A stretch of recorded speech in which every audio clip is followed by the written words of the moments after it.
നമസ്കാരം.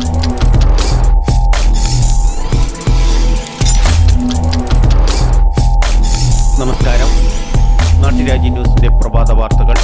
കാലവർഷം കടുത്തതോടെ എവിടെയും യാത്രകൾക്ക് ജാഗ്രതാ നിർദ്ദേശങ്ങളാണ്. ഇടുക്കിയിൽ കനത്ത മഴയെ തുടർന്ന് മണ്ണിടിച്ചിലിനും ഉരുൾപൊട്ടലിനും സാധ്യതകളേറെ. കനത്ത മഴയെ തുടർന്ന് റെഡ് അലർട്ട്മെന്റായി പ്രഖ്യാപിച്ചിരിക്കുന്ന സ്ഥലം എറണാകുളം, തൃശൂർ. ഒരു ദിവസത്തേക്ക് കോട്ടയം, തൊടുപുഴയിൽ മലങ്കര ഡാമും ഷട്ടറുകൾ തുറന്നിരിക്കുകയാണ്. കഴിഞ്ഞ ദിവസം വാഗമൺ സ്റ്റേറ്റ് ഹൈവേയിൽ പകർച്ചവ്യാധി ശുചീകരണ പ്രവർത്തനങ്ങൾ നടത്തിക്കൊണ്ടിരുന്ന 3 മെമ്പർമാരും ആരോഗ്യ പ്രവർത്തകരും നാട്ടുകാരും രക്ഷപ്പെട്ടത് തലനാരിഴയ്ക്കാണ്.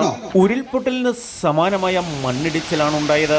വാഗമൺ റോഡ് പുത്തോട് കട്ടയ്ക്കൽ റോഡിൽ വൻ ദുരന്തമാണ് ഒഴിവായത്. പകർച്ചവ്യാധി ശുചീകരണ പ്രവർത്തനങ്ങൾക്ക് അറക്കുളം പഞ്ചായത്തിന്റെ കീഴിൽ ശുചീകരണ പ്രവർത്തനങ്ങൾ കഴിഞ്ഞ് മൂലമറ്റത്തിന് തിരിച്ചു വരുന്ന വഴിക്കായിരുന്നു വൻ ദുരന്തം.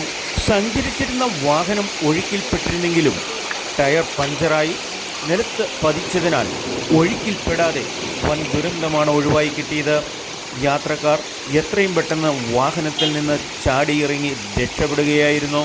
മെമ്പർ PA വേലുക്കുട്ടനടക്കം ആരോഗ്യ പ്രവർത്തകരും ഗ്രാമപഞ്ചായത്ത് വൈസ് പ്രസിഡന്റ് സുബി ജോമോൻ, മെമ്പർമാരായ ഓമന ജോൺസൺ, എലിസബത്ത്, ആരോഗ്യ വകുപ്പ് ഉദ്യോഗസ്ഥർ അടക്കം വാഹനത്തിൽ ഉണ്ടായിരുന്നത്. വീട്ടുകാരുടെ ഭാഗ്യം നനച്ചതുകൊണ്ടാണ് ജീവിതത്തിൽ ഒരു മടങ്ങിവരവ് ഉണ്ടായതെന്നാണ് അവർ പറയുന്നത്.